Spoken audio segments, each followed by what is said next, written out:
Good morning, and welcome to the First Unitarian Church of Salt Lake City. I'm the Reverend Monica Dobbins, the assistant minister of this congregation, and it is my joy to welcome you all here today. If you are visiting with us, you are our honored guest. We invite you to stop by the welcome table just outside this door in our fellowship hall right after service. Let us introduce ourselves and tell you about all the great things that are happening in this church, and let us get to know you as well. This morning's service is 50% more fun than usual, thanks to our almost 50 youth, which are visiting from Colorado, New Mexico, and from here in Utah. They're up in the balcony. Let us see your fingers. The future of our faith, right up there in the balcony. Thank you so much for being here, for gracing us with your presence, and we hope to see you all again very soon. Our service begins every week with the lighting of the flaming chalice, recognized around the world as a symbol of our faith, a light that shines in darkness to reveal truth, freedom of conscience, and hope for a better world. We light it now.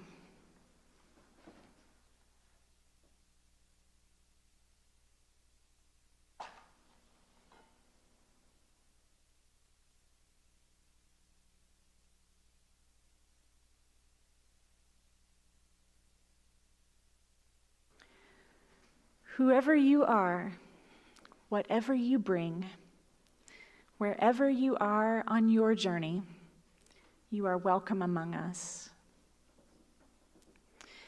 I invite you now to rise in body or in spirit and join me in raising a hymn of grateful praise, number 21, For the Beauty of the Earth.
One of the most important reasons that we do religion together as humans is to help us grapple with the most critical questions of being alive. Who am I? What am I doing here? And who am I among these other humans? And one of the reasons that we pray for long life and good health is that it takes so damn long to figure out the answers to those questions. The questions themselves shift around, not merely who am I, but who am I meant to be? How could I know if I was who I am meant to be? Would I recognize myself? When I am who I'm meant to be, will I still be who others need me to be? So we have to sift through the layers of others' expectations and interpretations of us, which are themselves reflections of others' understandings of themselves. Race, gender, ethnicity, ability, class, all indispensable pieces of experience which shape our identity, without which we would not know who we are, yet not an ultimate answer of themselves. For even when we put all these pieces together, we are more. We are more. I invite you to join with me now in prayer, the asking of questions, and in meditation, the listening for answers. Let us settle into this holy dialogue of prayer and meditation together.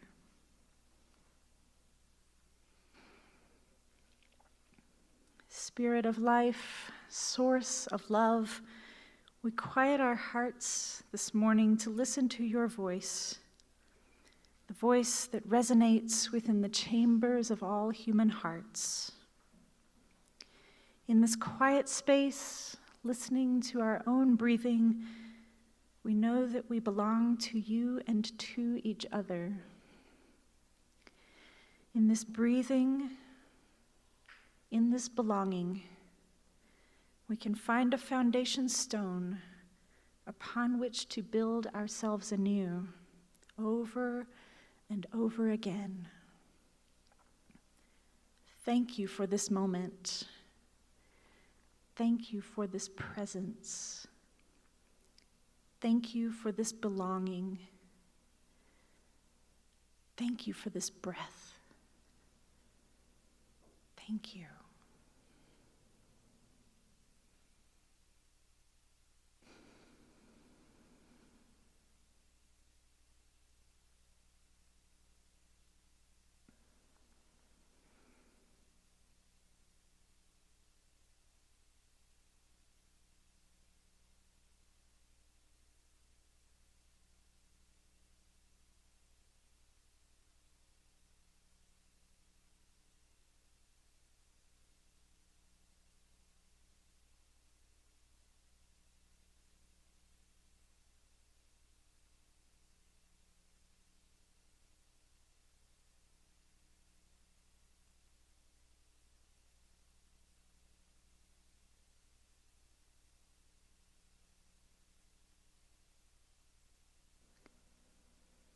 Thank you for this moment. Amen.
Good morning, and a special welcome to the high school youth who've come from all over the Intermountain West to be here for this weekend, and I hope your weekend in Zion was both fun and enriching.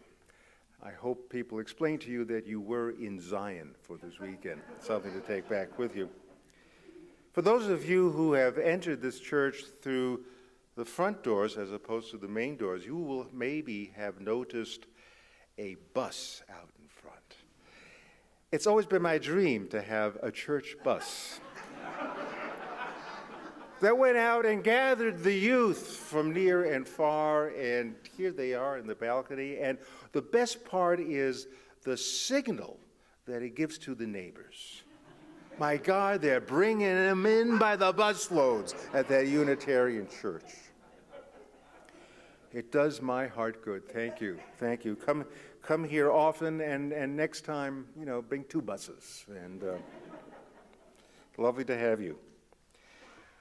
Our reading this morning is a little different. It's a poem by W.H. Auden called The Unknown Citizen. Of course, Auden is one of the great poets of the 20th century, and he tried all different kinds of styles and genres, and this particular poem of his, The Unknown Citizen, really defies any kind of specific genre. It's a rambling. He just goes on and he just rambles, and it just so happens that the last line of each sentence rhymes. And so maybe there is a genre for that. I just call it the rambling, line rhyming ending kind of poem. But it gives us a good idea, and this will all make more sense when we actually get to the sermon, kind of give you an idea of what life was like. He wrote this in 1940. What were the expectations of how one was supposed to live one's life in 1940? So this is kind of not exactly a eulogy, but it's sort of a death announcement of the unknown citizen. He was found by the Bureau of Statistics to be one against whom there was no official complaint. And all the reports on his conduct agree that in the modern sense of an old-fashioned world, he was a saint. For in everything he did, he served the greater community. Except for the war, till the day he retired, he worked in a factory and never got fired, but satisfied his employers, Fudge Motor Inc. Yet he wasn't a scab or odd in his views, for his union reported that he paid his dues. Our report on his union shows that it was sound, and our social psychology workers found that he was popular with his mates and liked to drink. The press are convinced that he bought a paper every day and that his reactions to advertisements were normal in every way. Policies taken out in his name prove that he was fully insured, and his health card shows he was once in hospital but left it cured. Both Producers Research and High Grade Living declare he was fully sensible to the advantages of the installment plan and had everything necessary to the modern man: a phonograph, a radio, a car, and a Frigidaire. Our researchers into public opinion are content that he held the proper opinions for the time of year. When there was peace, he was for peace, and when there was war, he went. He was married and added 5 children to the population, which our eugenist says was the right number for a parent of his generation. And our teachers report that he never interfered with their education.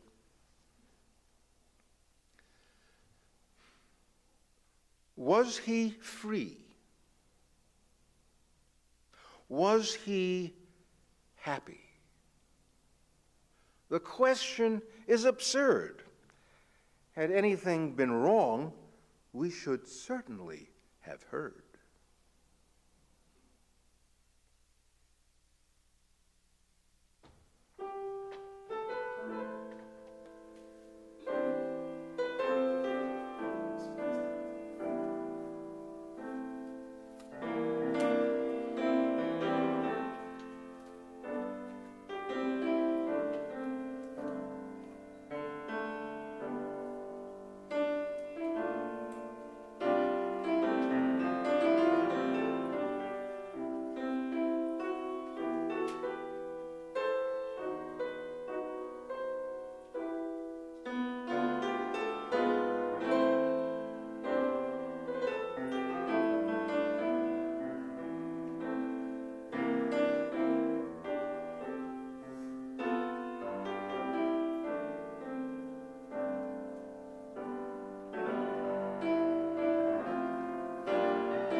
Were there ever any lyrics to that Billy Joel?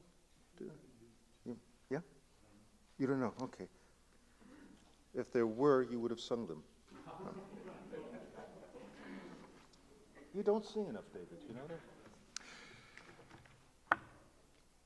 Before the midterm election on November 6th, we have some exciting things happening in this church to kind of divert your anxiety into something a little more positive. What you need to know, Saturday night, November 3rd, our auction. This is the social event of the year. It is the fundraising event of the year. It is the magnificent part of this church every year as we get together in all of our elegance and fineness. And we're going to meet this year, a new venue. It's going to be at the Marriott Hotel in Research Park. It's going to be absolutely splendiferous. Tickets are available in Elliott Hall. Be sure to drop by and get your tickets. I don't know if we'll ever be sold out, but tickets are going, and I just feel safe if you would feel safe if you had your tickets. Also, take a look at the raffles and buy a couple of raffles. Who knows, you may get lucky. November 3rd is the auction. Also, what is so important to mention about the auction, although it is a fundraiser and all that is stressed, it is open to everybody. In other words, if there are some issues that preclude you being able to buy tickets, they're $65 a pop. Let Monica know, let me know. The auction is meant for everybody, okay? And so do not let things interfere. We'd love to have everybody there if that is at all possible. And then the next night, on the 4th of November, we're going to start our 30th year of Jazz Vespers. It's going to be a big year. It's going to be our closing year. We're going to end our Jazz Vespers series after 30 years, but we're going to go out with a bang on that very first night. It almost sounds impossible, but we're going to do a tribute to Frank Sinatra, and we have an unbelievable male vocalist. I mean, you got to be a little full of yourself if you're going to spend the night singing Frank Sinatra tunes, as though you were Frank Sinatra. This guy is great, and of course, our regular house band will be with us. So that'll be on Sunday night, November 4th at 7:30. If you have never been before, it's almost hard to imagine. We may need another bus bringing everybody here on Sunday night, November 4th. My only humble advice is to come early. We've had a standing room only crowd for the last 10 years. Get here early. Get here by 7:10 for the 7:30 opening. Please take a look at all the other really invigorating announcements in your order of service. Gives you an idea of just how active we are as a church congregation. And now the offering will gratefully be received, a chance to greet one another and wish each other a good morning.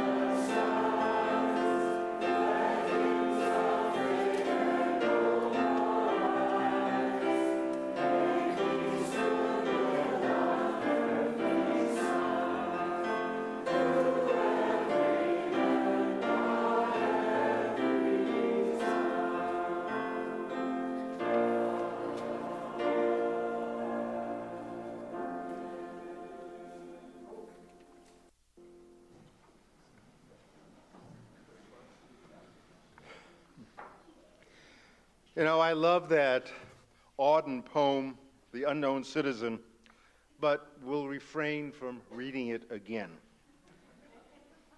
We may not remember the lines exactly, but we have a general sense of this period piece when society had actually cookie-cutter expectations of how one was supposed to live one's life. Auden also raised the issue of privacy, in that disturbing records were kept on citizens which could alert authorities should a person veer off course. Now, Auden felt that a compendium of records gathered by employers, hospitals, schools, psychologists, market researchers, and state bureaus proved intrusive back in 1940 when he wrote that poem. I cannot imagine how he would feel about today's technology, which pries into our lives, our minds, our wallets with alarming audacity. We have accepted these intrusions into our lives as normal, just as Auden would claim the sad, normal state of affairs some 75 years ago.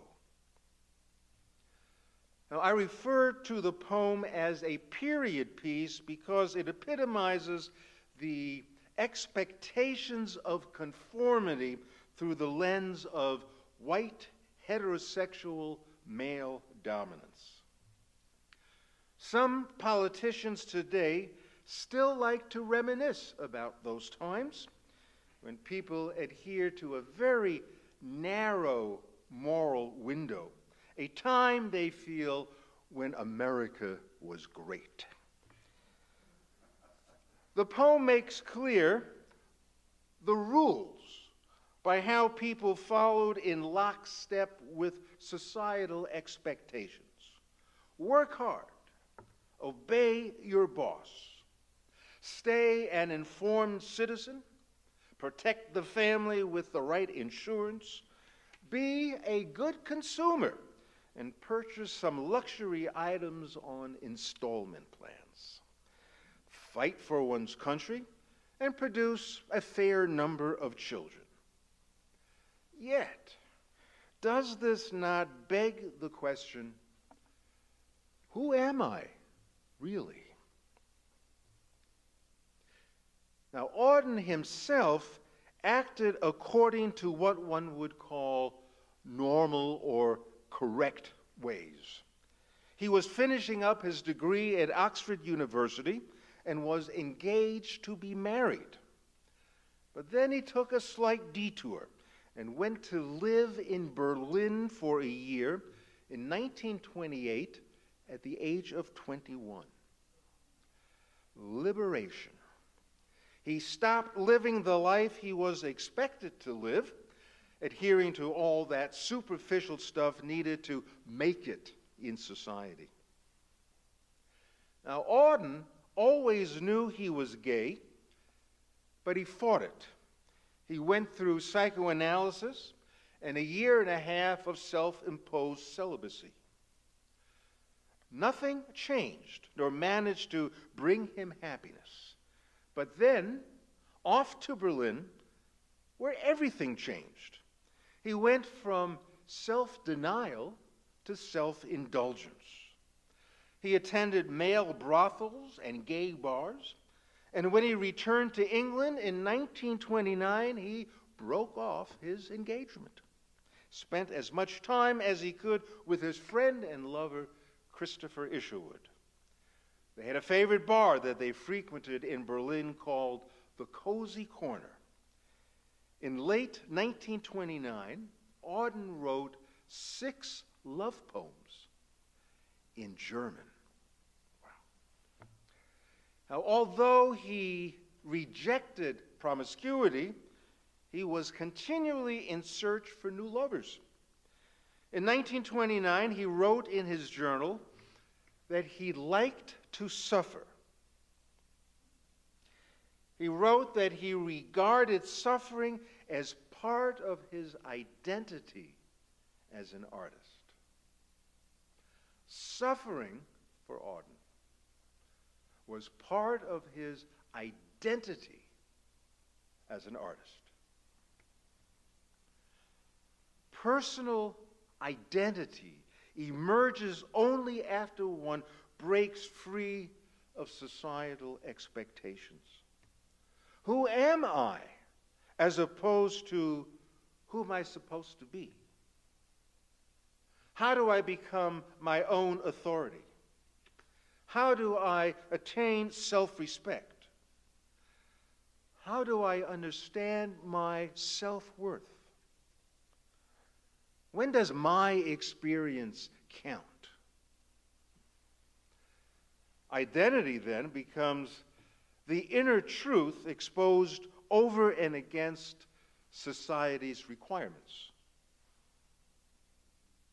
Coming out is the process of unveiling one's true self, crushing the hypocrisy of who one pretended to be. Coming out is not reserved for gays and lesbians, but for everyone who closets their true identities. Our country was swept up in this wave of coming out during the 1960s. And what aided this process more than anything else were the television talk shows. Thank you, Phil Donahue, for those of you who might remember that name. And thank you, Oprah, for keeping up the tradition of talk show hosts who turned their shows into confessionals, broadcast into everyone's living room. Guests on these shows began spilling provocative stories, hell-bent on exposing their secrets. There was a change. There was a real change from abiding by life's superficial conventionality to expressing personal narratives critiquing the crippling falsehoods of American society. Now, if W.H. Auden had a chance to tell Oprah about his gay lifestyle in Berlin, he would have saved a lot of money on psychoanalysis.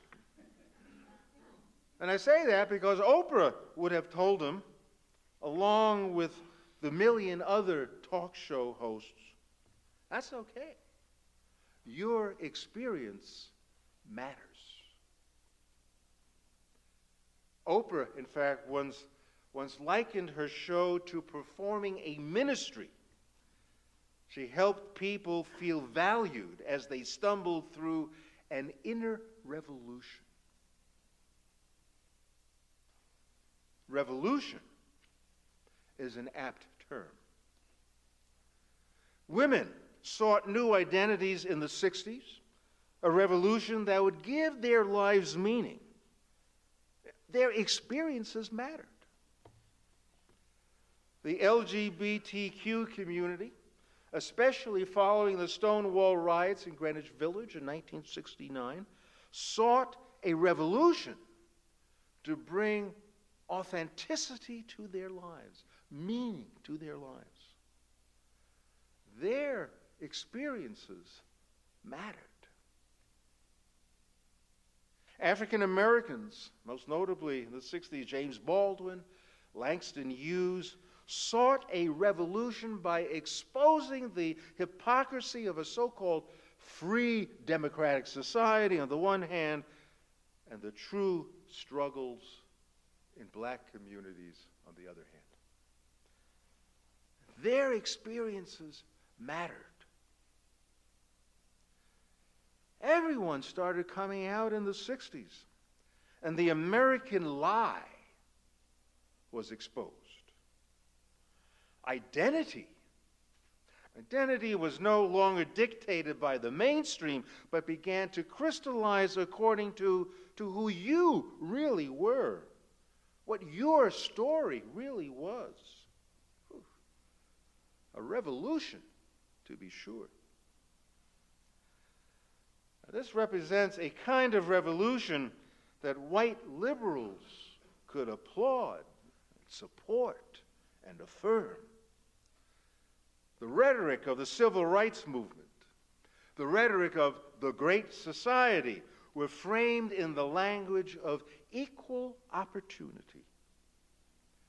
Dr. King spoke of a colorblind society where all that mattered was the content of a person's character. There was a call for national unity among liberals, a vision of finally becoming an inclusive society. Gay or straight, it didn't matter. Black, brown, red, white, yellow, it didn't matter. Everyone had a fair shake at realizing the American dream. And women were entering professional schools in droves. They could be anything they wanted, including mothers if they so chose, because the mantra was, you can have it all. And affirmative action opened doors of opportunity for people of color. Now, in 1971, the philosopher John Rawls, who, people somehow put philosophers into genres, and he would be labeled a universalist philosopher. He wrote a stunning book called, in 1971, called A Theory of Justice. He eloquently lifted up our country's basic principles as being colorless and genderless. He argued that human rights applied to all.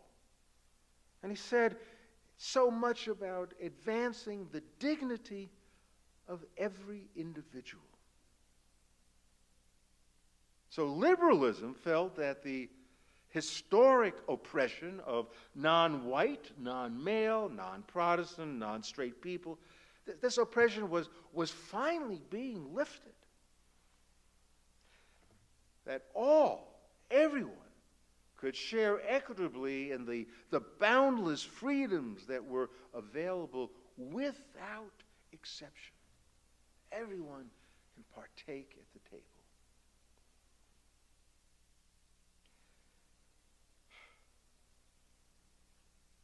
For the past few decades, as America has grown increasingly diverse and identities parsed more finely than ever before, groups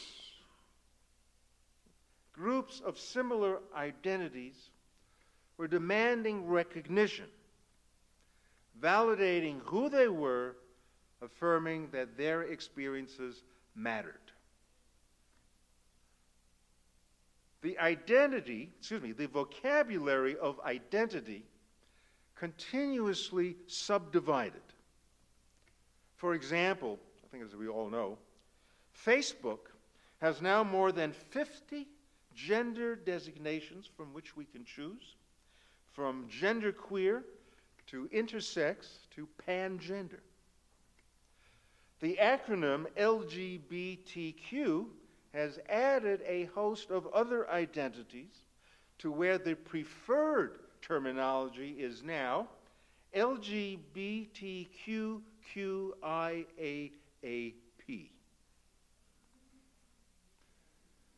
White liberals, and Unitarians are typical, throw their unqualified support for a widening spectrum of identity. The unique qualities of every person is supported, no more this closeted existence, and our first principle intones that we affirm the inherent worth and dignity of every person. And that first principle has no constraints. It means literally that every single person has worth and dignity. But we're running into a problem. At least I am, and perhaps some of you as well. The issue that confounds me is how diversity is shaping politics.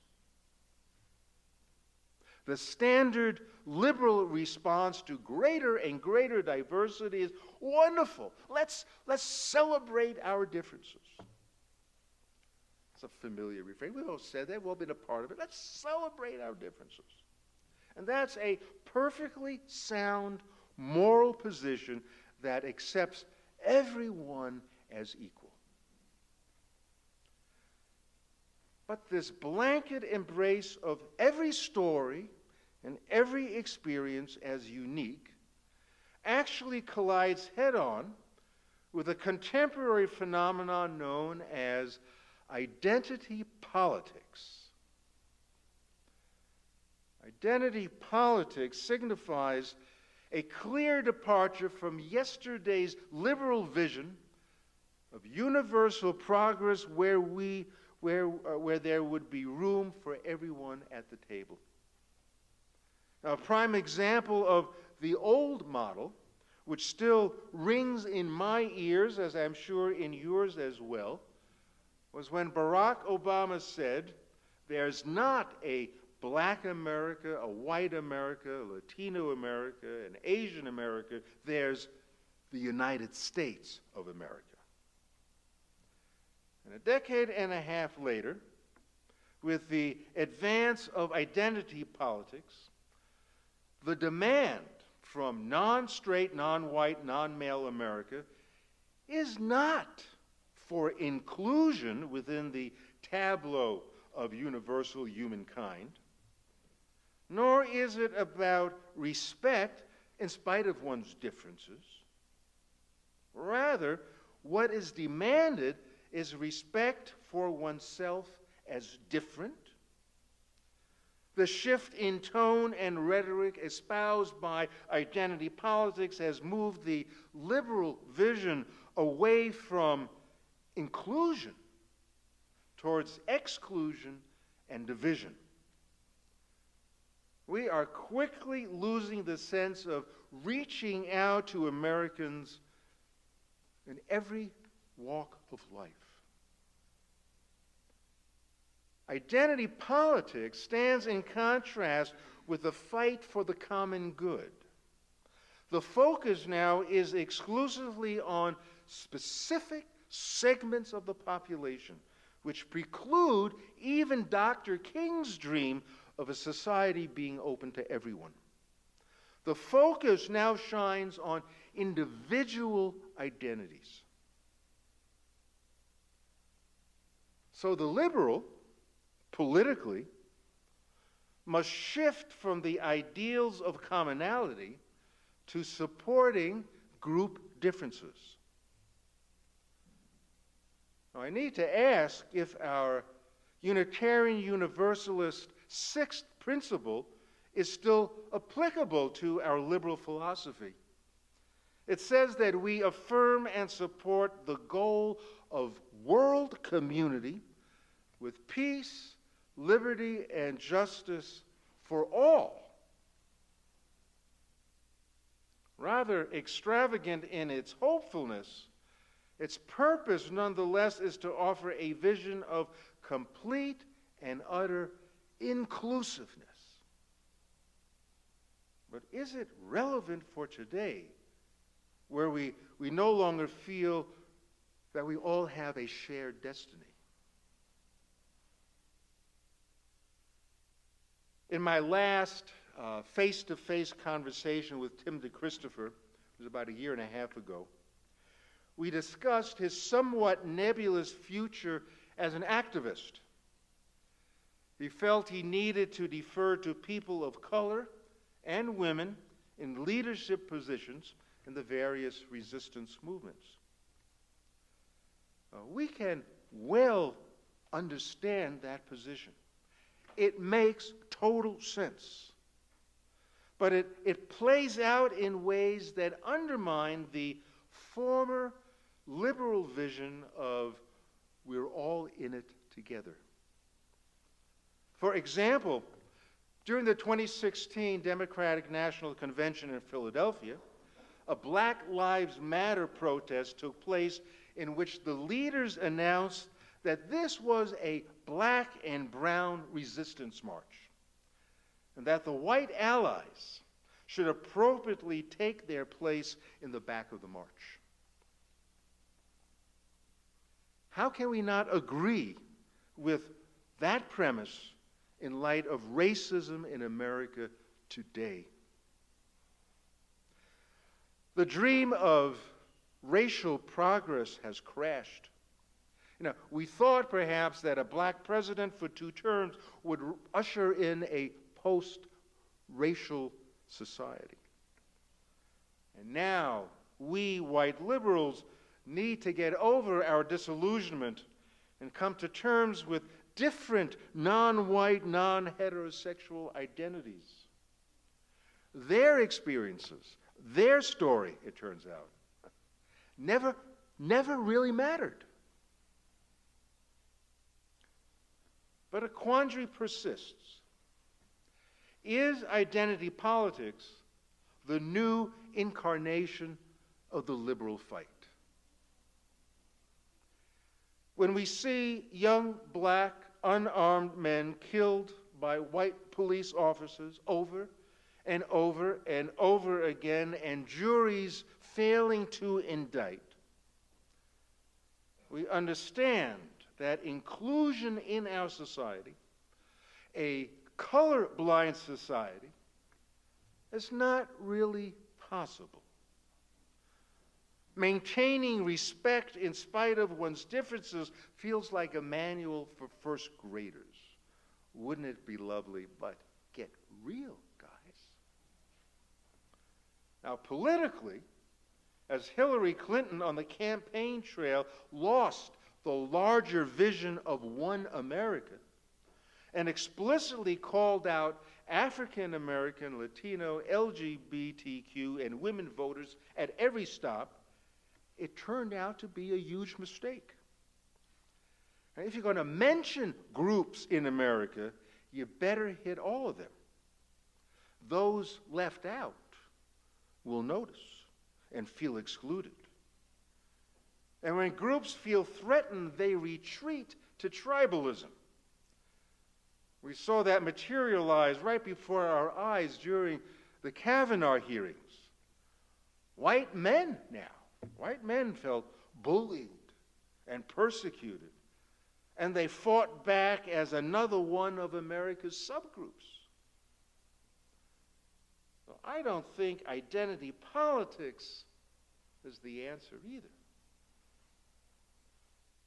Bernie Sanders, during the campaign, tried to exercise a blindness to group identity.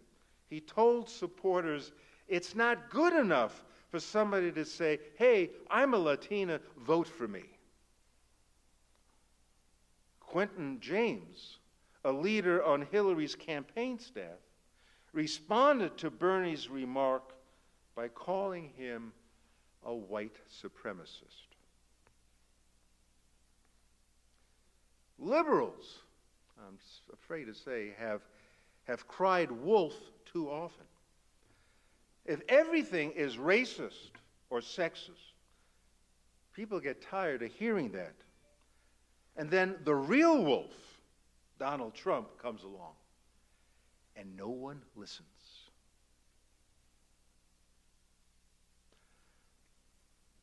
The conundrum I feel, and perhaps most liberals feel it too, is that identity politics negates everything that speaks to the common good. It only recognizes specific groups and subsets of groups. But forging a society that transcends identity politics, where more than just certain groups are validated, doesn't seem to have much of a chance. Pursuing the common good is about as viable as our sixth principle on world community. We might as well all be singing Kumbaya. There's a disconnect. Our conscience compels us to do everything in our power to support African Americans in their struggle, support transgender people in their struggle, support women in their struggle, but by doing so, don't we let go of Dr. King's dream and our own personal dream of bringing justice to everyone? If W.H. Auden were to visit us today, I would say to him, yeah, your story matters. Your experience matters. Your true identity matters. But you know what? We haven't evolved. Sexuality is still the third rail in America today, as is race, as are reproductive rights, as is discrimination against people other than heterosexuals. Our hope of guaranteeing human rights and civil rights to all is becoming increasingly diminished. And maybe, just maybe, that's why when I gaze out onto the congregation in this church and interact with good-hearted people everywhere, there's an undercurrent of sadness, even depression. Having forsaken the dream of inclusiveness for identity politics, we know deep down this is probably not going to end well. But as liberals, how do we not support identity politics when we witness blatant forms of discrimination, frequently legal discrimination to certain groups and subsets of groups? Our midterm election, just about at hand, will offer a blueprint of where we may be going over the next few years. If we could hold our breath between now and November 6th, many of us would try. In fact, some may already have. May the experiment called democracy offer evidence of human care for one another. We do believe in a world community with peace, liberty, and justice for all. So be it. Can we conclude our service turning our hymn books, please, to number 318?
As we extinguish the chalice, may the spirit of life, of peace, and joy dwell within us, lift us, and guide us. Amen.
David, thank you. Monica, thank you. Thank you all.